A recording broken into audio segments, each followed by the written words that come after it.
for a domestic line, apart from Jada Toys, what other companies doing this out there, like in the retail line?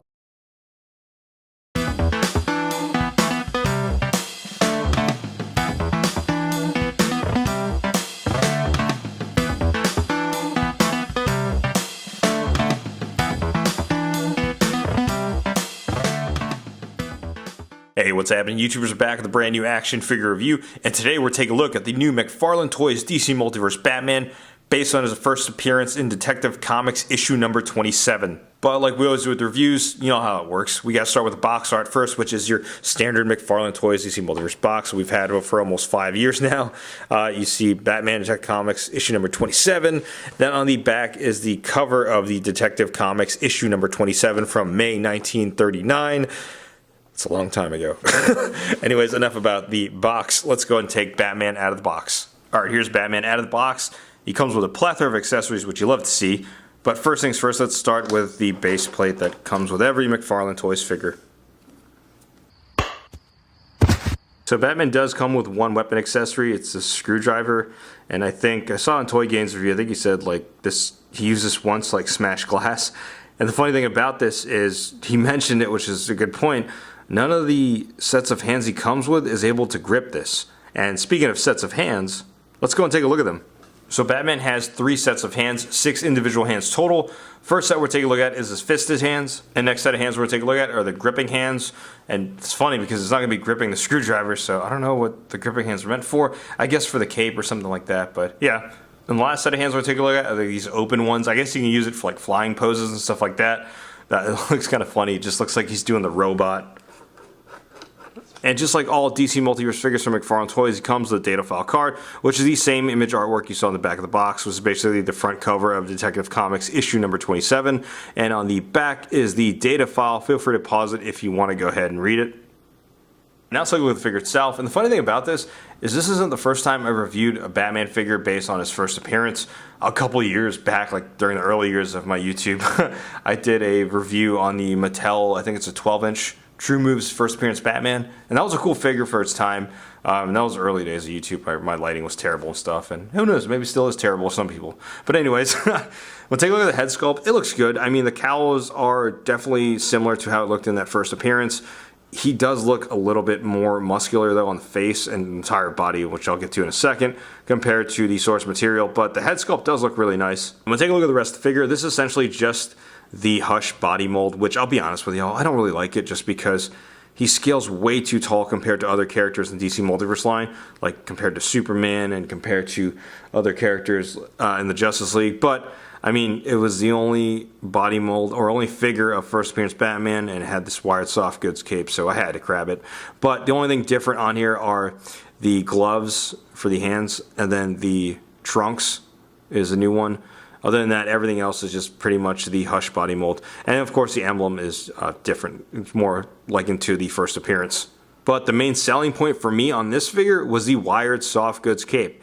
And the thing I like about this, you can see the creases in there. I don't know if any of y'all out there, how long have you had your figure, if it stays in place like that. Let me know in the comments below, because I think that's pretty impressive. Now, I'm not going to sit here and be like, oh, this is the best fabric out there, because when you actually get it in hand, it kind of feels similar to the Batman 66 cloth cape that they use, and like that type of material. But it's a wired cloth cape. Like, for a domestic line, apart from Jada Toys, what other companies doing this out there, like in the retail line? Let me know in the comments below.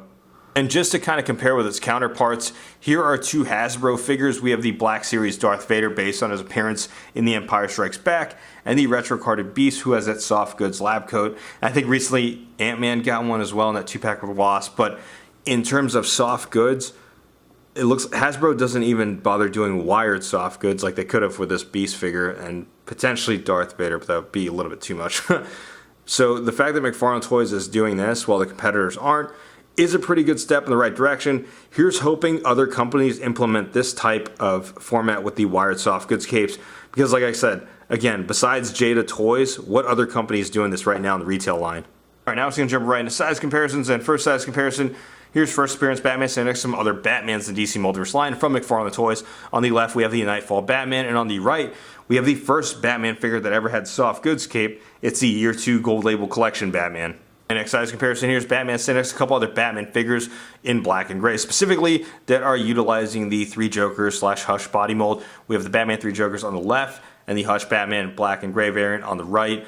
And you know, when I look at these three figures, I am actually happy to have the wired soft goods cape, because as cool as the sculpt was on this cape, it really hindered its articulation and like balance because it was so heavy. But let me know in the comments below which one you prefer, a sculpted rubber plastic cape or a wired soft goods cape. And next size comparison, here's Batman standing next to Wonder Woman and Superman, aka the DC Trinity right here. But this is kind of just to emphasize and further prove my point that this Batman is way too tall when compared to other figures.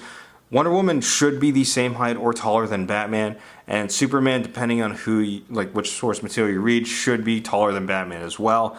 As good as this body mold is, I just don't like how he stands compared to the other characters in DC Multiverse line. But I haven't gotten that Infinite Crisis or Crisis on Infinite Earth Superman. I don't know if he's taller or as tall as the Hush Batman, but if he is, let me know in the comments below. And now time for random ass size comparison, but still keeping it within the McFarlane Toys banner. And y'all already know how this works. I shouldn't heart. Alright, some overall thoughts on the figure. I like it a lot. And I don't even know what I'm doing this cape pose, but like I said in the thumbnail, this is a big deal because of that. You can pose that wired soft goods cape any way you want. In dynamic poses, windswept, or you can have it static if you like. And to me, that's a step in the right direction for the company and a huge step forward, in my opinion, for the toy industry. Now, I know McFarlane Toys isn't the first one to do this, guys. Don't get it twisted. But I know Mattel did it with their Motu line. They had wired soft goods. And I know Jada Toy is the only one off the top of my head I can think of currently that's also doing it. Here's hoping other companies follow suit, like Hasbro, with these wired soft goods, because I think this is a nice option for toy collectors, especially for toy photography. Instead of having, windswept capes in one direction or any of that stuff, it's better to have wiring because you can have it posed any way you like. To me, that's a huge improvement in my opinion. And, this is just my own selfish thinking. I want a Spawn figure with a wired soft goods cape next. So if McFarlane Toys, if you're listening, or Todd Father, if you're watching, or any of that stuff, let's get a Spawn figure with a wired soft goods cape next. Now, even though this is on the Hush body mold, like I mentioned, I'm not really a fan of. As a figure, I can't deny it is pretty good aesthetically, especially when you factor in that cape. But overall, I do like this figure a lot. And here's hoping there's more of this implemented going forward with the company and the line and other lines that they have, as well as their IP. But let me know what you think in the comments below. YouTubers, sound off in the comments below. Are you going to be picking it up? What do you think about the wired soft goods cape on the DC Multiverse figures now? Sound off in the comments below. And like always, if you like what you see, be sure to hit that like button. If not, you're subscribe to the channel. Go ahead and subscribe. Thanks for watching.